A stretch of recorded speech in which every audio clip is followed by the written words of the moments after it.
All right, my baby. All right, my baby. It is die 60, 80, es 80, 82,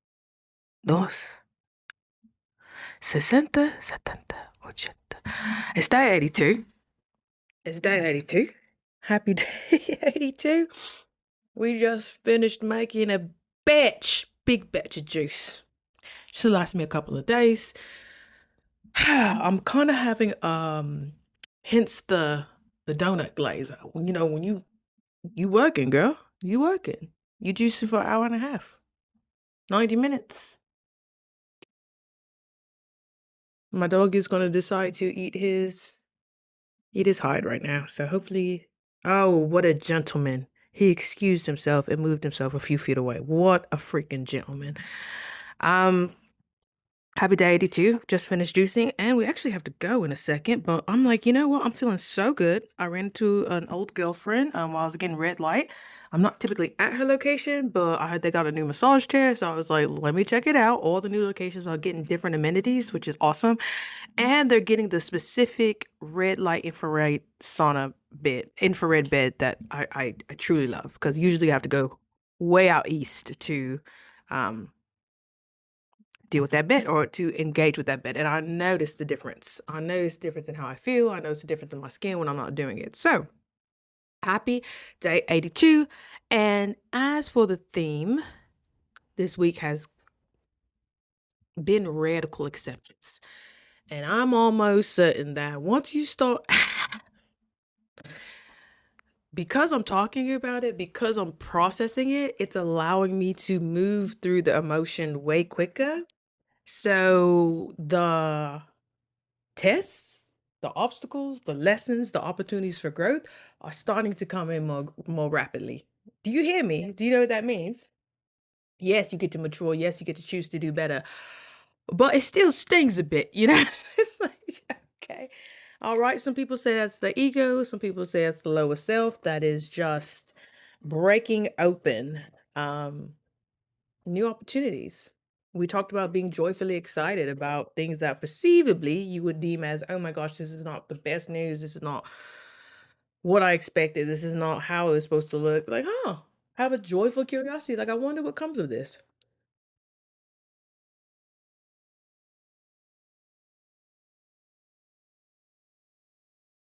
Girl, easy on the jalapeno. Easy. But they're just, when you got the jalapeno and cilantro going and you juice it, and it's just like, ooh, this is what I'm meant to ingest. Oh gosh, and the grapefruit gets me so, oh. So Yaki Awaken, if you've been in the, well, I was about to say autistic. If you've been in the, I was trying to mix altruistic with naturopath with probably autistic. But if you've been in that world, you kind of know, especially if you're a melanated individual, you probably know about Yaki Awaken. And he did a 120-day juice fast, and he was able to reverse some miraculous thing. I mean, erectile dysfunction, right? ED. His kidneys. He was having heart attacks. He was all that, and he was a young kid. He was in his 20s, so he found Dr. Sabi. He started getting curious, went on a 120-day juice cleanse, and reversed pretty much every disease he's had. And he also talked about going on grapefruits for 60 days, and he said he could not stay in his body, which means he was astral projecting. He was couldn't stay grounded. And some people might find that as like, oh my god, that sounds like possession. That sounds woo woo. That sounds, which I'm like, the esoteric was around before religion. And if you find offense to that, babe, you are still loved, but this may not be your environment because we explore all possibilities, all options. We do have a strong faith in the source and the one true creator. My God. I just don't think my God would want to make me feel horrible, less than, binded when I am him. I am experiencing life through him. And maybe your experience is to have a God that hates you. Maybe your experience is to have a God that looks down on you, is always watching you so you can't fully express. Maybe that is your version of God that is supposed to be expressed, excuse me, in this lifetime. But over here, we're curious about everything. Because what works for me may not work for you. What works for me may miraculously work for you too.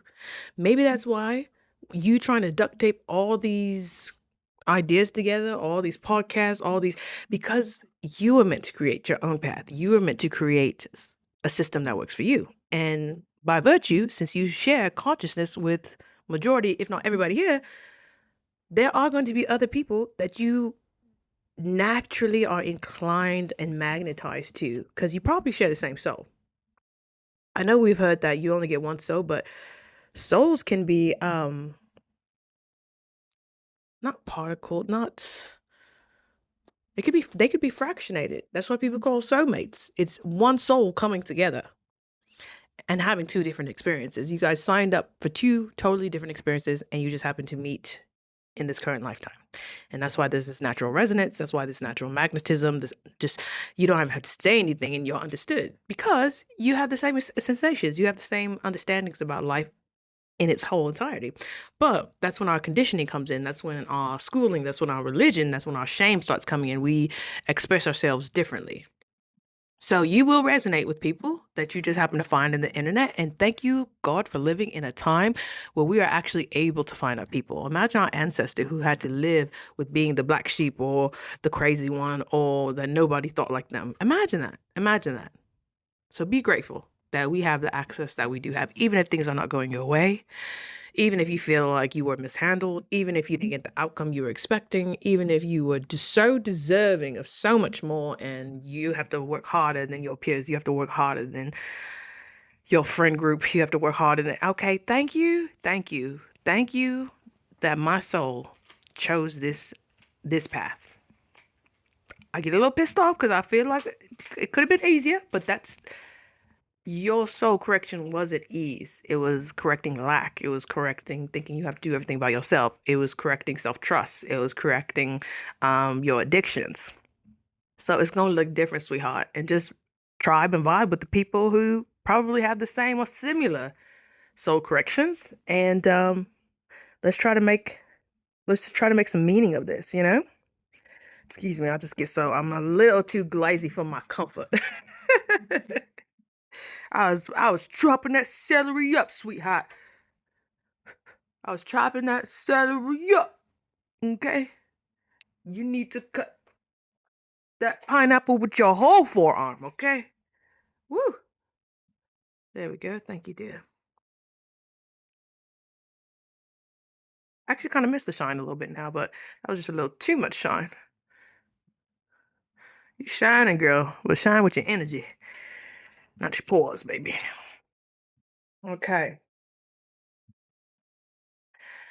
So today we're going to talk about acceptance versus allowance. And there is a subtle difference that changes everything. I used to think acceptance and allowance were the same thing, but they're not. And understanding the difference changed basically how I related to pretty much everything.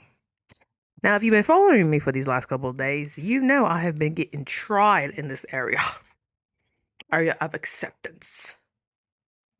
Of, you know, the universe, God, they be they be muscle testing you. You sure you want what you said you want? Hmm? You sure you want that?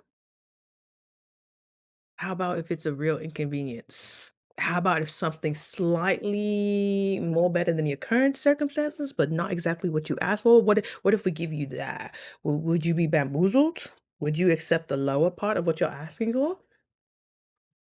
Would you be satisfied with that boyfriend? Oh yeah, he still pays for stuff, you know. He's still here. He does kind of have a lack mentality. He is kind of possessive. He did hide a few things from me, you know, but he does do this. Well, I fasted long enough. It's all right. Like I'm going longer than most people, so it should be good enough, right? I hope those butterflies come back. Acceptance is recognizing reality as it is. This is happening. This is what I feel. It's kind of the end of denial. And it's part of the grieving. I actually should probably talk about that, the layers of grief, because I talked about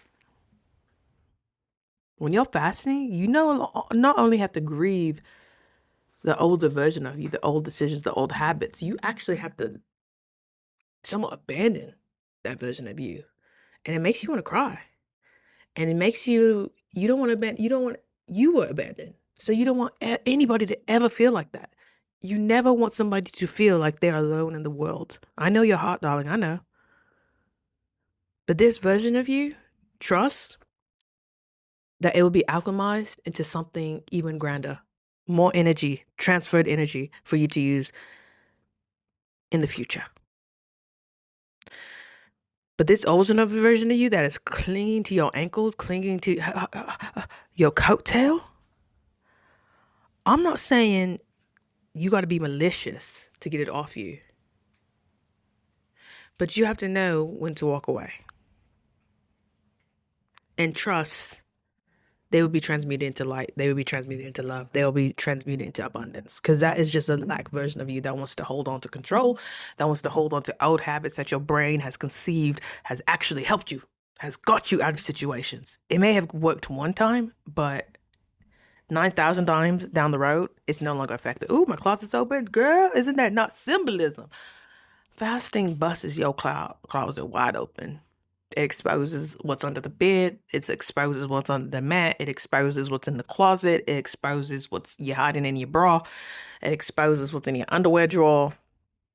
So you might as well be just joyfully anticipating and reminding yourself you're ready. You can always go back to what you know, but how does that feel? You will die there. You will die there. Just as people love to use that reference of crabs in a bucket, you will die there. All those versions of you that are glutton, that are procrastination, that are avoidant, that are blaming, victiming, all that they're waiting to throw you a party. A welcome back. She always comes back. We just gotta wait it out. Just like your parasites. They know how to burrow and hide and make you think things that you typically wouldn't think. Parasites are entities. They're versions of you. They're lower versions of you. They suck on you because you invited them in, just like a vampire. Just like you have to invite a vampire in. Just like those thoughts you invited in. When they were just passing down the street and you were so curious, like, what is that? What is that? What is that? It's like Count Dracula. Does he need help finding places? No. You don't have to be a charity for every thought that crosses your path. Most of your thoughts are just in the ether of the consciousness. They're not even your thoughts. But just like a parasite, it has to find a host. Those thoughts have to find a host in order to manifest, in order to get to the next stage. And you'll do, because you have your defenses down. You got tracks all over your lawn. You got people coming in and out. You don't know who you are. You don't know what your higher self does every day. You don't have non-negotiables. You just let the Brinks alarm system is just for decoration. The beware of dog sign is just, it's been knocked down. You haven't changed your porch light in God knows how long. Do you see how the homeless would find that attractive? Do you see how the directionalists will see that as a formidable spot to be? Now, when you have your gate intact, when you have all the lights on, when you have your security system, when you have your boundaries, when you have your exterior looking immaculate, your skin is glowing, your interior looks immaculate, your hydrating nutrients. You don't have garbage wrappers anywhere. You goddamn compost. You compost. I'm scared of people who compost. I'm like, oh, you took the time to do that, and you functional. Oh, you take your responsibility serious. So I can only imagine what other things you take seriously in your life. Your cars are nice and shined. A little more intimidating to approach. Not just anybody will approach that. There's a metaphorical velvet rope in front of you when you take care of you, when you know why you do you. And that's why we're here to do this identity experiment. I just happen to do it through fasting because I am a recovering binge eater, food addict. I could hop in a tub of gravy still right now and not be grossed out. I'll probably be a little bit grossed out. But if there's mashed potatoes in there, that would compensate. I'll be fine. It's a lust. And to find out if you have a lust with food, it's not just it's a lust. You like the pursuit of food. It makes you feel like you're doing something, huh? It makes you feel like you're accomplishing something, huh? Ooh, thinking about what you're gonna eat. Ooh, I just mixed it with that. Oh, your brain is like, oh yeah, we doing something. When that's just distracting you from your purpose. When you're supposed to, you got that hit of energy to actually apply to your purpose, not to navigate how to get to the Wendy's drive-thru. Acceptance is seeing clearly. Allowance is letting what you see be there without resistance. So acceptance is recognizing reality as it is, seeing it clearly. Allowance is letting what you see be there without resistance, not fixing. You're not trying to control people. You're not trying to change people. You're not trying to push it away. You're not trying to avoid it. You're not trying to run. It's the end of god dang fighting. I deserve this. They deserve that. I should have had this by now. They should have been there for me. Allowing is letting it all just exist. Accepting is seeing clearly. Allowing is letting it all exist. Exactly how it's. Let that man be who he is. Let your mom and dad be who they are. Let your baby daddy be who he is. Let your neighbor, let your roommate, let your teacher, let your employer, let them be who they are. They are just a reflection of what is still in your magnetic field. Because we have the the divine makeup of something ethereal, something we still can't explain. Some people call it stardust. Some people call it fractals of God. Some people call it angelic capability. You know what I'm talking about.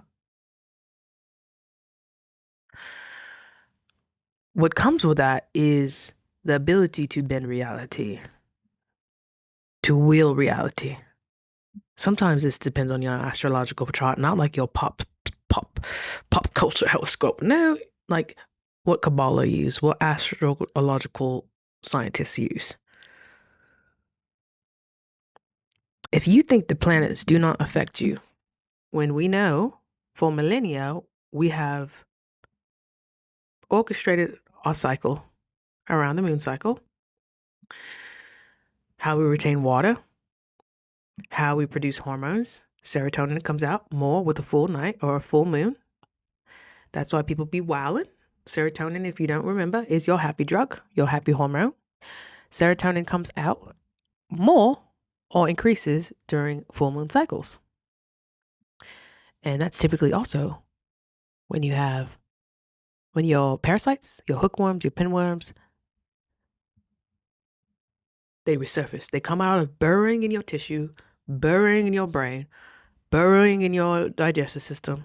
They come out to feed on that serotonin you're producing. That's why you've lost your self-worth. That's why you're in a perpetual state of depression. That's why you feel like you get one step forward and 3 steps back.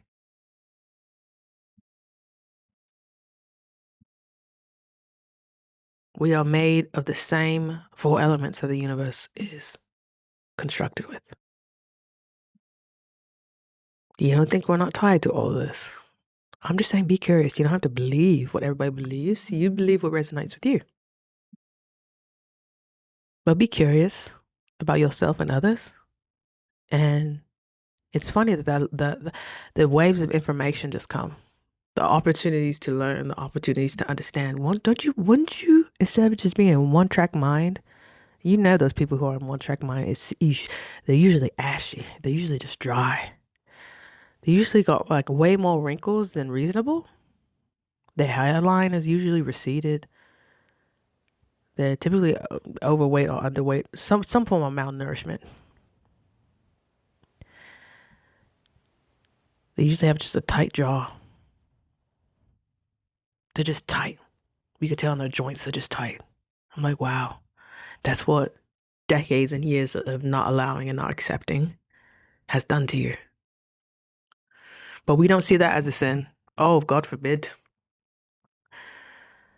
Most of the people you went to church with look like that. That's years of judgment. That's years of saying there's only one way to love. There's only one way to understand. There's only one way to connect with God. Sweetheart, you can tell when somebody's connected to God. They have a different glow to them. And sweetheart, you haven't glowed. Nothing personal, no shade. I feel like you haven't glowed since 86. So somebody's lying. Somebody's lying. That's none of my business, though. Why does this matter? What is the key difference? Acceptance says this is happening. This has happened. Your father left you. You will never have closure. You're going through a divorce. The kids hate you. The dog hates you. This is going to go public. This is happening. Allowance says, you know what? I'm not going to fight it. I'm not going to resist it. I'm not going to run. I'm not going to act like it's not happening. I'm not going to freeze. I'm not going to play dead. Because you can accept something and still resist it. You feel it in your butt. You feel it in your back. You feel it in your neck. You feel it in your wrists. When you know you're stressed, but you're trying to suppress it. When you know you feel a certain way, but you're trying to judge it. You're trying to label it. And I mean, partly it's no fault to yourself. Your brain wants closure. Anthropologically, we need to have an answer. Are those berries poison or are they safe? We need closure. So our curiosity will either watch Barb eat those berries and come to a conclusion, or we'll act on it. We need to know if this person is safe or not safe. Even if they show instances of safe and maybe they out of nervousness they said a bad joke that kind of rubbed you the wrong way, your brain will close that chapter and be like, see, no, they're just like everybody else. They're trying to be malicious. They were trying to be, and it would close that chapter. Your brain is constantly trying to close loops, especially when you already have so many programs running in the back. You have so many open tabs of things you've procrastinated on, of things you haven't allowed yourself to feel, of things that you have suppressed, of things that you wish you could have communicated but didn't because you thought you were being polite. Acceptance acknowledges, and your allowance softens you. It makes you sit the fuck back and chill out. Chill out. You ain't gotta react to everything. Fasting naturally does this for you. You don't have the calories nor energy to spare to overreact. So you're forced to accept. And you're forced to allow. Because if you clench while you're releasing, good luck. It's gonna go back up to your body. Good luck. That now that emotion has to recycle through. Now it has to be exposed through another person. Now it has to be shown through your next lesson. Like just handle it now. Just handle it now. So we can go to the big boy rides too. So we go to the big girl rides. You're 7 feet tall, still trying to ride the teacups and getting mad because it's not spinning the way you want it to spin. Jesus, take the wheel. Have you been to Disneyland with the little cups? Take the wheel. Take the wheel. I'm just here. Literally, I am here for the ride. Oh, okay. Nice. Wherever I get let off, I trust So I'm ready to go to the next. I'm trying to get to Space Mountain. I'm trying to get to the Harry Potter ride, okay? So that was wonderful. Thank you. Now I know where I'm headed. I know where I'm headed. These teacups don't matter. I've outgrew this. I know where I'm headed. Why would I even get offended that it spun a certain way or I didn't go? Oh, your teacup may not spin at all. That would piss some people off. You paid $200 for a ticket. You got the fast pass. And your teacup ain't spinning. How many people have an aneurysm from that? Why this matters? Without allowance, you stay hard. You stay tense. Emotions linger longer. Your resistance builds, which means your resentment builds.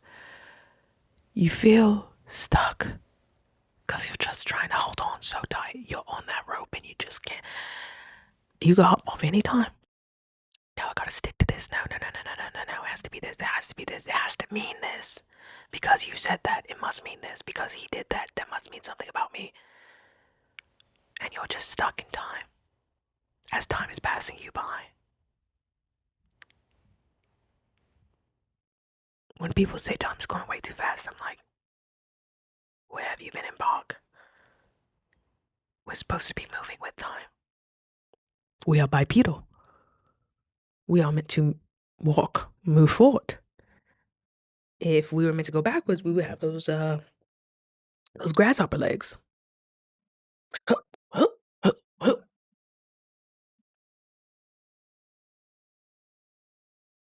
That's why your front window is way larger than your rearview mirror. You rarely need to look back, but you always need to look forward. With allowance, when you allow things to just move through you, you allow people to speak and let it move through you. You're not attaching. Your nervous system relaxes. You allow your emotions to move. There's not much stagnation. Your clarity returns. Change actually becomes possible because you're not so rigid. Allowance is what lets things pass through. Just like a filter. Just like a filter. Only the pureness and clarity is allowed to come through, but you have to provide that filter. You have to know what clarity and peace and thoughts that evolve you and thoughts that bring you joy, what they look like for you to recognize them and then hold them. What messages from God looks like. What messages from your lower self look like. Can you know the difference? I've learned that I can accept something and still be fighting it internally. I accept my mother didn't show of how I wanted her to show up. I accepted my family never came looking for me. I accepted the divorce I thought was not fair. I accepted not having children. I accepted that people are going to show you who they are eventually.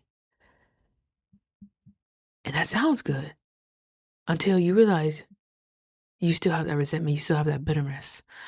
But the moment you allow it to happen, I talked about that yesterday. Can you be graciously, expeditiously, supernaturally happy for the people who wronged you?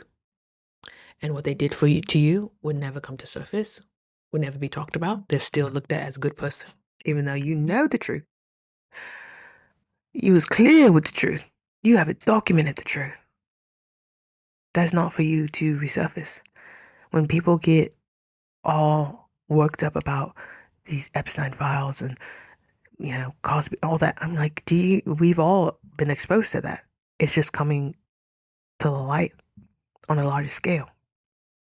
We all knew that existed in somewhere subconsciously, whether we tried to repress it or act like it wasn't happening. What's happening in the church, what's happening on a gut level, we know all this is happening because we share a form of consciousness. But seeing it, dealing with it, coming face to face with it, now we want to act like, oh my gosh. When you get food taken away, when you get your drug taken away, when you get your addictions taken away, and you see that you're shaking and sweating and you're getting pissed off and you're frustrated because you can't have your fix, that's reality. It's like, whoa. You thought you was in control, huh? You thought you were so mature and advanced, and because you read a couple of books, because you know who Neville Goddard is, because you know who Florence Shen is, because you know who Joe Dispenza is, because you know who Earl Nightingale is, Napoleon Hill, because you've read them, because you've studied them.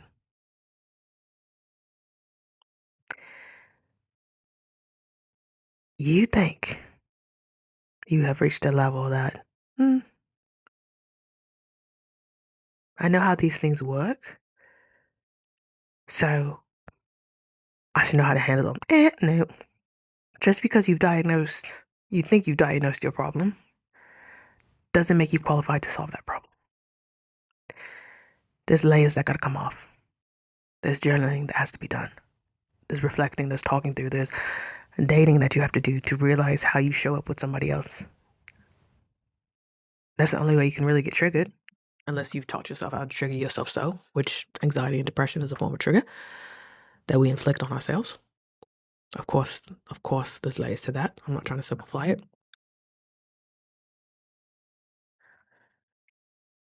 You think you know yourself until you start interacting with other people.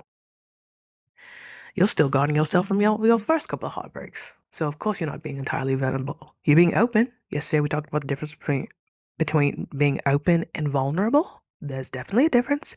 Just like there's a difference between acceptance and allowance.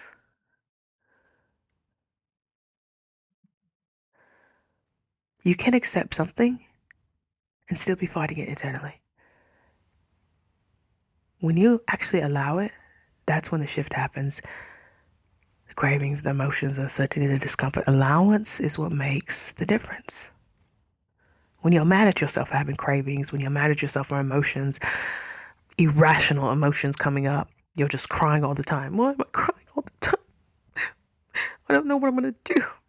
You have uncertainty. Allow it. Be joyfully uncertain. Like, I don't know what's about to happen. I don't know. But from the history of things, I've always made it through. Why don't I just skip to the end and be like, I know this is going to be for my good. I know this is for my greatness. I know this is for my evolution. I know this is for my maturity. I know this is preparing me for the tribe, my friends that I haven't even met yet, my love I haven't even met yet, the community I haven't even embraced yet. Acceptance feels like clarity, awareness, honesty, and allowance feels like softness, space, especially space between reaction, release. I feel like acceptance is more mental and allowance is more embodied. Like you're moving with the waves of the tide instead of trying to fight the waves. And have you ever got smacked by a wave? Have you ever been smacked with a boogie board or surfboard with a wave? Lights out, sweetheart. You gotta ride it. You like the way I ride it. You gotta ride that wave. Especially if your hips are freaking so tight. You haven't rode a wave in eons. That's why you're so tight. That's why your body's collapsing in on itself. No judgment. We're just talking about it. The moment you like fully allow something, it often actually begins to change. I talk about it all the time. Once you show that you're willing to be uncomfortable, once you're showing that you're willing to eat the frog, that you're willing to apply, that you're willing to say sorry, that you're willing to understand where somebody's coming from and why they acted a certain way, you remove the resistance holding it into place. You removed the anger, you removed the resentment, the bitterness.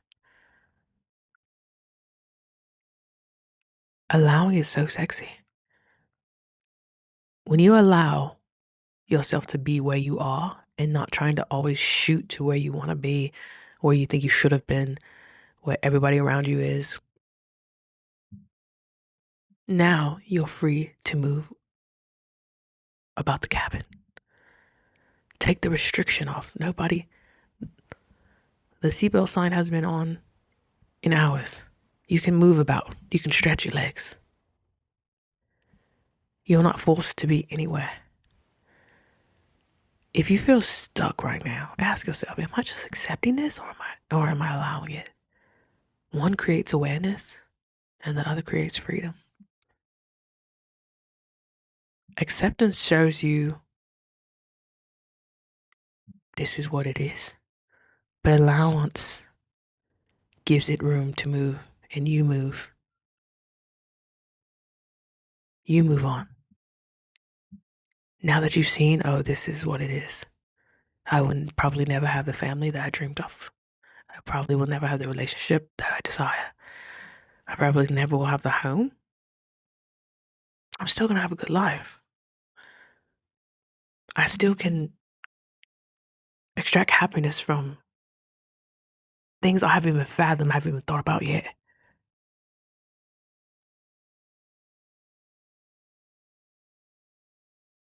Where in life are you finally accepting something, but still kind of resisting it? You've accepted it, but you haven't truly allowed it to move through you. I'm still trying to accept that I will never have a relationship with my biological dad who passed away. And I forgot to mention, so as you know, I was an affair baby, and I found out my biological father passed away last month. And one of his best friends actually went on the hunt to find me. He knew I existed, but he just never made contact. He knew when I graduated, he knew all that stuff. So when I was younger, I came back around this man. So I showed you his obituary yesterday, and I showed you a picture that said like, oh, this is how I remembered him. And that's because when I was around 6 or 7 years old, my mom introduced me to him as her boyfriend. This was after my parents' divorce, who I thought was my dad. And every time we were alone, he would say, it's okay, you can call me dad. I'm like, sir, I know who my dad is. And I always wondered why he told me that and not my sister. And I always loved going to his house because I always got everything I wanted. I got Pokemon cards, I got chocolate milk. His apartment was always so clean. It was color coordinated, kind of how I keep my house, which is wild. And then I never heard from him again. He sent me like a birthday card when I was like 10. And then I was just like, oh, that's cool. My mom's ex-boyfriend sent me a card. That's wonderful. Come to find out when I was 18, moving to Idaho, 17 or 18. My mom told me the day before that that was my actual biological father. He has no idea where he's at. So that kind of pieced it together. Can you accept that? You will never be a daddy's girl.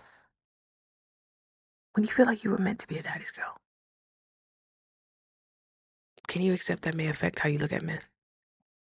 Can you allow that and be aware of it and choose differently? That's totally up to you. That is acceptance versus allowance, and it's so imperative, and that you know the difference, because you can't release what you're still resisting. You can't make space for what's meant to come in if you're still holding on. Why? Why did it have to happen like that? Why did it have to be like that? I didn't deserve that. Allow. Thank you. It happened exactly how I needed it, because it created this version of me that is becoming.